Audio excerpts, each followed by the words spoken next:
Good afternoon. This is Dominic with TheBackVlog. Last night, Halloween night, this is November 1st now, so if you're wondering why there's still horror media videos coming out, that's why. Because it's November 1st now. I watched the film Carved, the Slit-Mouthed Woman on the Arrow Video J-Horror Rising box set. And this is definitely the goriest film out of all of them. And, you know, there's a lot of good to say, a lot of bad to say. But, you know, firstly, I want to talk about the color grading of the film. It really draws attention to itself. Like it's got like that washed out feel. I do have to say that it does add to the atmosphere of this film a lot. It does make it feel like a really like grimy, like grisly kind of like Texas Chainsaw Massacre kind of looking film.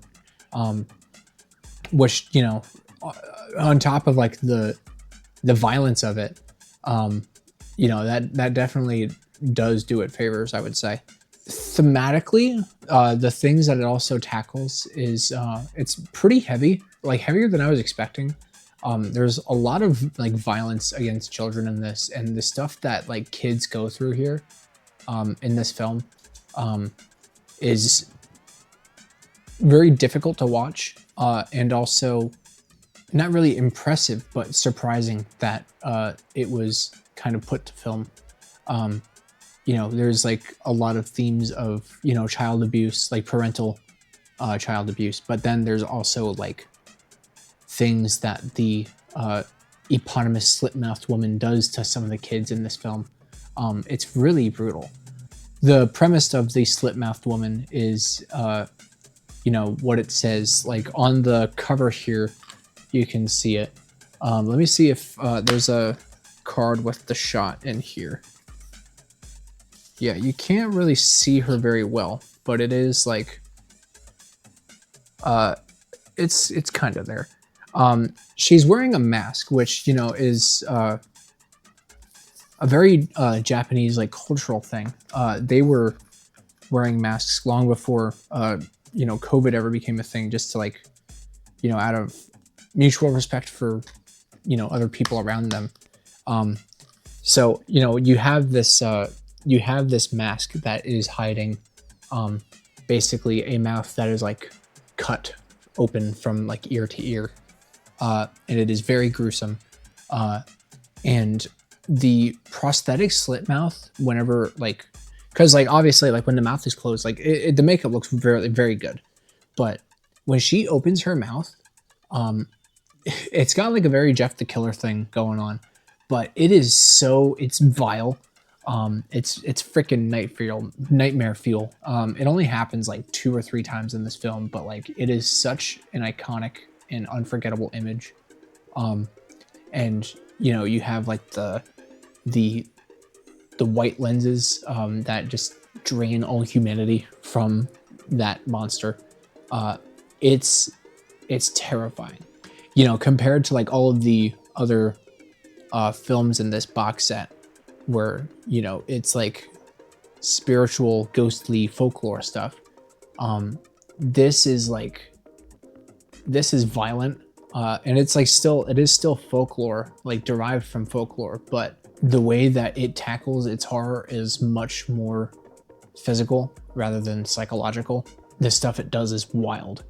I remember when I was a kid, I actually read like a copy pasta or like one of those viral email chains that you would get talking about the Slit-Mouthed Woman. So this story like transcends Japan.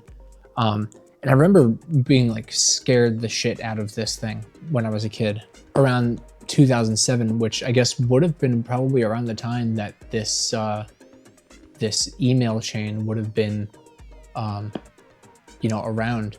I guess it makes me wonder, like, if this email chain reached the United States before or after this film came out. But you know, it kind of reminds me of like Slender Man, the film, and I think the Slender Man film came out like long after the Slender Man trend pretty much died. But you know, this film is to that urban legend email chain Slender Man was to the creepypasta and the image and everything. That's a really interesting comparison. Like I was just like watching this thinking of Slenderman for some reason, even though that movie is really bad and really boring. Don't watch that. Don't watch that film. You can watch this film. This film's crazy. A lot of these characters are really stupid though. So if you can get past the cheesiness and the really bad decisions that these characters make, the really unbelievable decisions that these characters make, it's got a vibe. It's got a vibe that the Slender Man movie doesn't.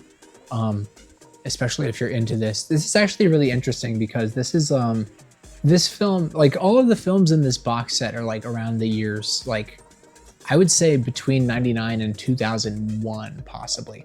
But then you got this one that came out in 2007. It just kind of seems like apart from the other films. It's a genre, or I guess a subgenre of horror that I am happy that I'm getting into and that I'm expanding my knowledge on. And I am interested to see, like, you know, once I get to the J horror films like The Grudge or The Ring, you know, not only like what era of J horror that is, but like how it shapes something like this, which seems to be a little bit later in J horror's life. And frankly, I don't even know if this style of horror film is still happening in Japanese cinema. But I am excited to find out. So perhaps one of these days I will find out. But yeah, Carved, the Slit-Mouthed woman, absolutely brutal. Arguably I don't want to say it's the scariest because the realism of Noroi is something else.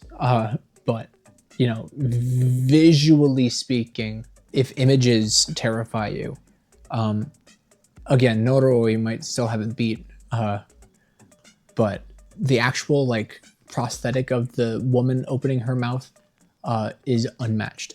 And frankly, the cards in here really should have like included one of those shots because it is such an unforgettable image. Let me see if maybe there is one in here. I don't think there is one. I think it's like 3 per film. Yeah.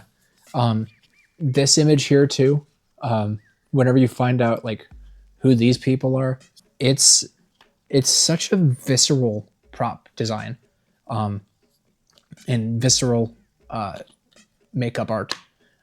It's just a visceral film. That's all there is to say about it. But yeah.